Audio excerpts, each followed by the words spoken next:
បងប្អូនដែលរស់នៅក្នុងប្រទេសកូរ៉េនរណាគេខ្លះដូចខ្ញុំមកនៅកូរ៉េច្រើនខែដែរហើយការជិះរថភ្លើងក៏ច្រើនហើយដែរប៉ុន្តែអ្វីដែលសំខាន់គឺនៅតែវង្វេងហើយអ្វីដែលខ្ញុំគួរតែខ្វះខ្លួនឯងនោះគឺថាផ្លូវដដែលហើយគឺនៅតែវង្វេងទៀតអ្នកគ្នាដូចអ្នកទាំងគ្នាបានឃើញនៅក្នុងវីដេអូមួយនេះចឹងគឺថាមួយរថភ្លើងគឺមានតែខ្មែរគ្នាឯងសុទ្ធដោយសារតែយើងវង្វេងផ្លូវអ្នកទាំងគ្នា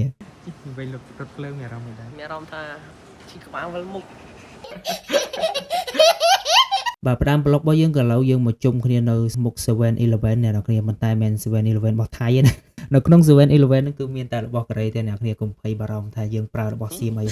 បាទឥឡូវយើងជុំគ្នាសិនដើម្បីចាំគ្នាធ្វើដំណើរទៅអ្នកនរគ្នាហើយសម្រាប់សាលារបស់ខ្ញុំគឺនៅតាមជនបទដែរទេអ្នកនរគ្នាដូចអ្នកនរគ្នាបានឃើញទស្សនភាពរបស់ខ្ញុំកាលនេះចឹងគឺមិនមែនទីក្រុងណាធំល្វឹងល្វើយដូចសាលាគេទេគឺសាលាស៊ុនមុន University គឺមាននៅលើភ្នំតែម្ដងបើអ្នកនរគ្នាមកគឺនៅដូចជនបទចឹងបើសិនជាយើងនិយាយពីខ្មែរគឺនៅដូចនៅជនបទចឹងហើយនៅក្នុងប្រទេសកូរ៉េធ្វើដំណើរដែលមានតម្លៃធូរថ្លៃជាងគេមានតែរថភ្លើងហើយនិងឡានក្រុងនឹងឯងអ្នកនរគ្នាហើយយើងជ្រើសធ្វើដំណើរតាមរថភ្លើងដោយសារតែវាងាយស្រួលក្នុងការធ្វើដំណើរផងអ្នកនរគ្នាយើងអត់ខ្វល់ខ្វាយយើងចាំតែមើលឈ្មោះទីតាំងដែលយើងចុះទៅគឺបានហើយប៉ុន្តែអ្វីដែលសំខាន់នៅក្នុងវីដេអូមួយនេះខ្ញុំមិនចង់ឲ្យគេខ្លួនឯងវាការវង្វេងរថភ្លើងផងដែរអ្នកនរគ្នាដោយសារតែខ្ញុំជិះច្រើនដងឯអ្នកនរគ្នារថភ្លើងហ្នឹងហើយអ្វីដែលសំខាន់គឺខ្សែរថភ្លើងដដែលដែលខ្ញុំទៅធ្វើការជារៀងរាល់ថ្ងៃទៀតហើយនៅតែវង្វេងខ្ញុំឆ្ងល់ខ្លាំងមែនតើដល់អញ្ចឹងអូខេឥឡូវមុននឹងរៀបរាប់ពីការវង្វេងអ្នកនរគ្នាបានដឹងឥឡូវយើងមកមើលពីដំណើរកំសាន្តរបស់យើងសិនអ្នកនរគ្នាឥឡូវនេះយើងកំពុងតែនៅលើរថភ្លើងទេហើយ Brother នេះបានអង្គុយក្បែរស្អាតជាចងំហើយពើមតែម្ដងរយៈពេលនៃការជិះពីកន្លែងយើងទៅកន្លែងដែលយើងត្រូវដើរទៅលេងហ្នឹងគឺ1ម៉ោងជាងអ្នកនរគ្នា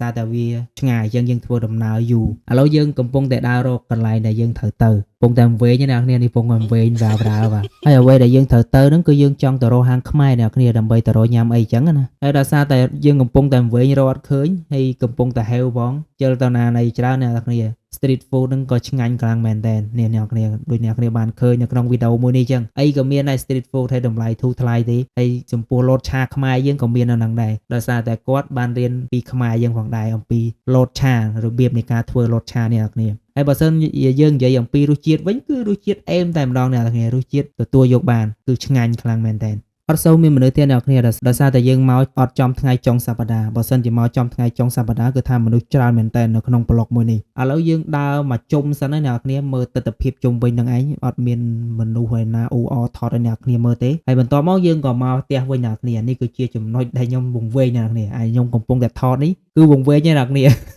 ដោយសារតែវាជិះមកខុសផ្លូវនៅពេលដែលជិះមកហើយស្រាប់តែវាបកទៅទីតាំងដែលខ្ញុំចេញទៅវិញនេះស៊ូវ៉ុនដែលខ្ញុំចេញហ្នឹងឥឡូវវាមកកន្លែងដើមវិញហ្នឹងដោយសារតែយើងឡើងខុសផ្លូវរថភ្លើងអ្នកគ្នារថភ្លើងនៅពេលដែលយើងឡើងខុសជើងមានន័យថាទីតាំងដែលវាត្រូវទៅហ្នឹងគឺទៅទីតាំងផ្សេងហើយទោះជាម៉ោងហ្នឹងម៉ោងចេញជើងតែមួយក៏ដោយមូលហេតុដែលខ្ញុំឡើងរថភ្លើងខុសហ្នឹងដោយសារតែខ្សែរថភ្លើងចេញម៉ោងដូចគ្នាអ្នកគ្នាយើងអត់បានចាប់អារម្មណ៍ខ្សែរបស់យើងនៅស៊ីនចាំងអញ្ចឹងនៅលើក្បាលអូនហ្នឹងអាហ្នឹងខ្សែគឺដល់ផ្ទះយើងតែម្ដងហើយនៅពេលដែលម៉ោងដូចគ្នាស្រាប់តែខ្សែហ្នឹងវាលោតអាខ្សែផ្សេងហើយយើងអត់បានចាប់អារម្មណ៍ដល់ពេលដែលឡើងទៅលេងទៅដល់ណាដល់ណីហើយវាបកមកទីតាំងហ្នឹងវិញគួរឲ្យសម្ដែងខ្លាំងមែនតើបាទឥឡូវមានអីនេះលទ្ធផលវិញរថភ្លើងមានអីមករថភ្លើងមួយខ្សែហ្នឹងគឺថាមានតែខ្មែរសុទ្ធតែម្ដងបាទដោយសារតែម៉ោងនេះម៉ោងចូលម៉ោង10ឯអ្នកគ្នាហើយអ្វីដែលសំខាន់ខ្សែរថភ្លើងគឺរត់ត្រឹមម៉ោង12ទេតែហួសដល់ម៉ោង12គឺយើងត្រូវជិះ taxi ឬក៏តាមមធ្យោបាយផ្សេងហើយខ្សែរថភ្លើងត្រឹមម៉ោង12ឡានក្រុងក៏ត្រឹមអាចត្រឹមម៉ោង10ម៉ោង11ហ្នឹងអស់ហើយអ្នកគ្នា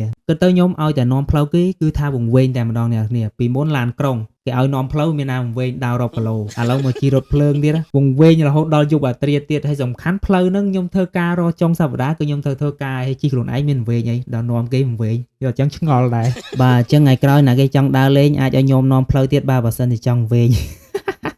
បាទអញ្ចឹងវីដេអូរបស់យើងមានតែប៉ុណ្្នឹងទេអ្នកនរគ្នាជួបគ្នានៅវីដេអូក្រោយទៀតបាយ